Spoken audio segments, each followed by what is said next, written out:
समवाय मंत्री निर्वाचन मंडली रे समवाय घोटाला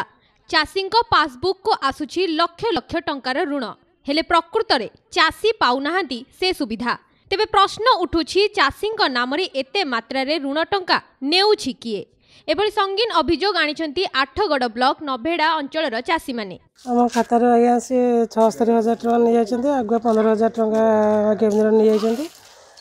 2018 मसीह लोन नहीं गले सी आमर आ पुओ चाषी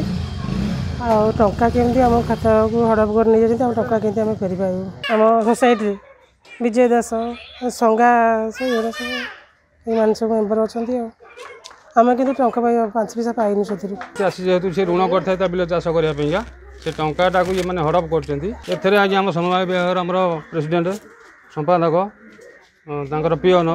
एवं बैंक स्टाफ समस्त जड़ित लक्ष रु अधिक टाँग उठी आज्ञा आमको बैंक पासबुक अपडेट करने को दौना मंत्री तो अनुरोध कलु यार स्थायी समाधान न कले आगामी दिन चाषी मैंने आत्महत्या करने बाध्य हबु। आठगड़ ब्लॉक गुरुडी झाटिया और राधा किशोरपुर पंचायत शह चाषी कटक केन्द्र समवाय बैंक अधीन रे थिबा गुरुडी झाटिया सोसाइटी चाष पई ऋण नहीं थांती। सोसाइटीर संपादक और सभापति चाषी मानकु नुआ पुरुणार पाठ पढ़ाई प्लेन कागज रे दस्तखत नहीं परवर्ती समय रे सेही चाषी मानक नाम रे 2018 रे लक्षाधिक टंकार ऋण होइतिबा जणा पड़िथिला। परे एने चाषी माने समवाय मंत्री को अवगत करथिले सुधा एजाबत दृष्टांतमूलक पदक्षेप ग्रहण करा जाय नथिबा जणा पड़िछि जहाको नै चाषी महल रे तीव्र असंतोष प्रकाश पाइछि। एहा सह कटक समवाय बैंक गुरुडी झाटिया सोसाइटी संपादकों को घंट घोड़ौथबा अभियोग होइछि। चाष पई अभाव होबारु 10,000 टका ऋण करथिबारु मते से 10,000 टका ऋण भी संपूर्ण देई नाहंती। मझिरे थर मु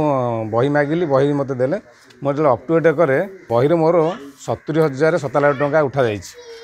तापर आउटे किस्ती रे उठा जाइछि 60,000 टका। मो जले बैंक वाला पचारली मोर एते पैसा कोड आसिला म तो 10,000 ऋण करथिली ना तुम सोसाइटी जाई पचार आम खातार जो ऋणटा है से ऋणटा आमको दि जाऊ आम आम परिशोध करूँ ना तो आम खातार नील करा जाऊ। आठगड़रू विजयंक रिपोर्ट कोणार्क न्यूज।